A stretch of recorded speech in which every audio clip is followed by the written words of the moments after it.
اللہم صلی علی محمد وعلی آل محمد۔ السلام علیکم سننے اور دیکھنے والوں کو خوش آمدید۔ آج ہم بات کریں گے بھارت اور چین کے آنے والے دنوں میں کیا حالات ہوں گے۔ بی جے پی رکن اسمبلی مسجد میں گھسے اور آخرکار وہاں سے بھاگ نکلے۔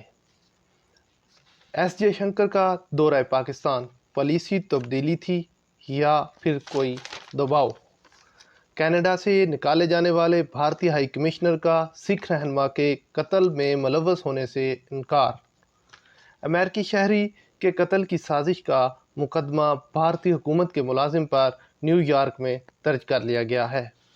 آج ہم یہ ڈیٹیل میں خبریں آپ کو بتائیں گے کہ یہ کیا ہوا اور کس طرح اس پر کام جاری ہے۔ ہندوستان کو ملی بڑی کامیابی۔ چین نے پیٹرولنگ سمجھوتا کو دکھائی ہری جھنڈی، سرحدی تنازع کو حل کا راستہ ہموار کر دیا۔ روس کا شہری کازان میں 22 سے 23 اکتوبر تک برکس سمٹ میں ہے، جہاں وزیر اعظم نریندر مودی اور چینی صدر کی ملاقات ہو سکتی ہے۔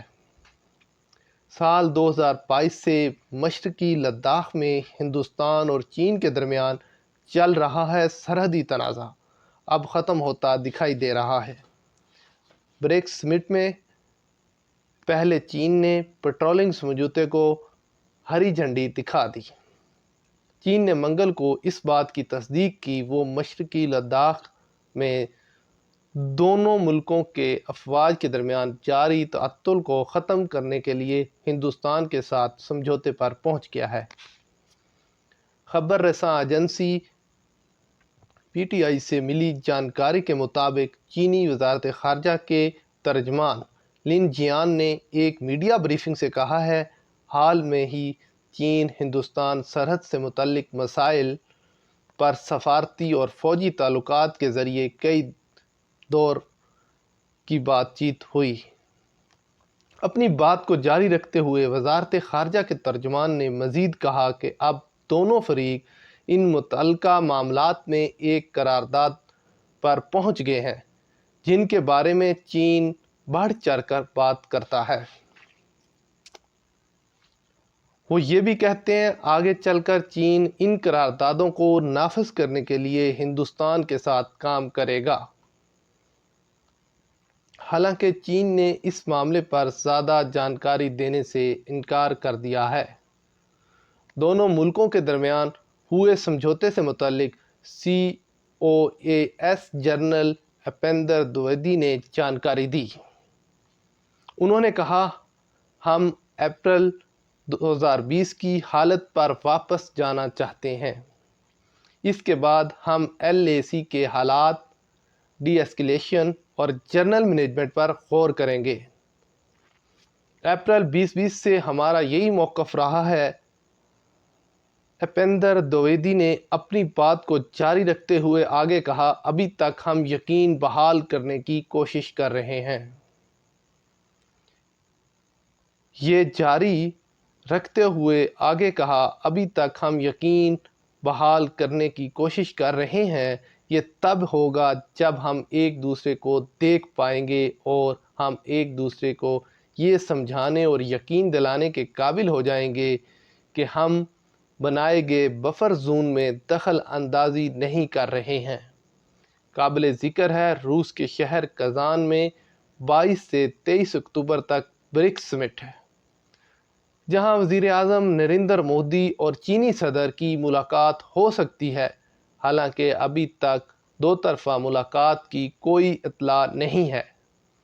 مانا جا رہا ہے کہ سرحدی تنازع کو حل کرنے سے متعلق گفتگو ہو سکتی ہے۔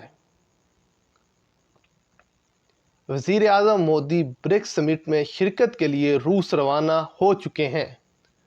وہاں پر وہ عالمی چیلنجز پر بات چیت کی متوقع ہے۔ پی ایم مودی برکس سمٹ میں شرکت کے لیے روس روانہ ہو گئے، جہاں وہ عالمی رہنماؤں کے ساتھ دو طرفہ ملاقاتیں کریں گے۔ سمٹ میں اقتصادی تعاون اور موسمیاتی تبدیلی جیسے عالمی چیلنجوں کو